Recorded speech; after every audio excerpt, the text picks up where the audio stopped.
ഇല്ലായിരിക്കട്ടെ.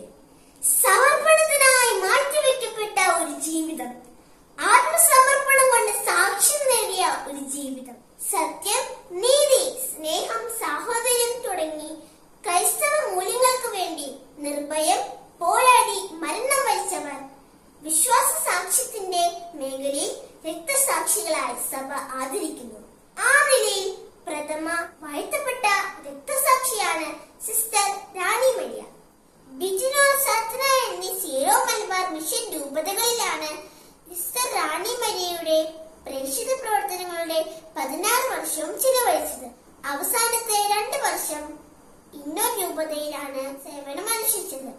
അവിടെ വെച്ച് 1995 ഫെബ്രുവരി 25-ന് സിസ്റ്റർ ദാരുണമായി വധിക്കപ്പെട്ടു.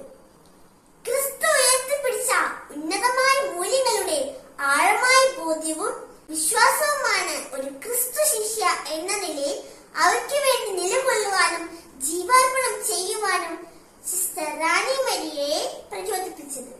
സ്വന്തം മകൾ നിഷ്ഠൂരമായി വധിക്കപ്പെട്ടപ്പോഴും മാതാപിതാക്കളും സ്വന്തം സഹോദരിയുടെ വേർപാടിൽ കടുത്ത ദുഃഖം ഉള്ളിലൊതുക്കിക്കൊണ്ട് സിസ്റ്റർ സെൽമിയും സിസ്റ്റർ റാണി മരിയയുടെ ഘാതകനോട് നിരുപാധികമായി ക്ഷമിക്കുകയാണ് ഉണ്ടായത്. സഭയുടെ ആരംഭത്തിൽ ഏറ്റവും ഒടുവിലായി വിരിയുന്ന രക്തപുഷ്പമാണ് വാഴ്ത്തപ്പെട്ടവരുടെ ഗണത്തിലേക്ക് ഉയർത്തപ്പെട്ട സിസ്റ്റർ റാണി മരിയ.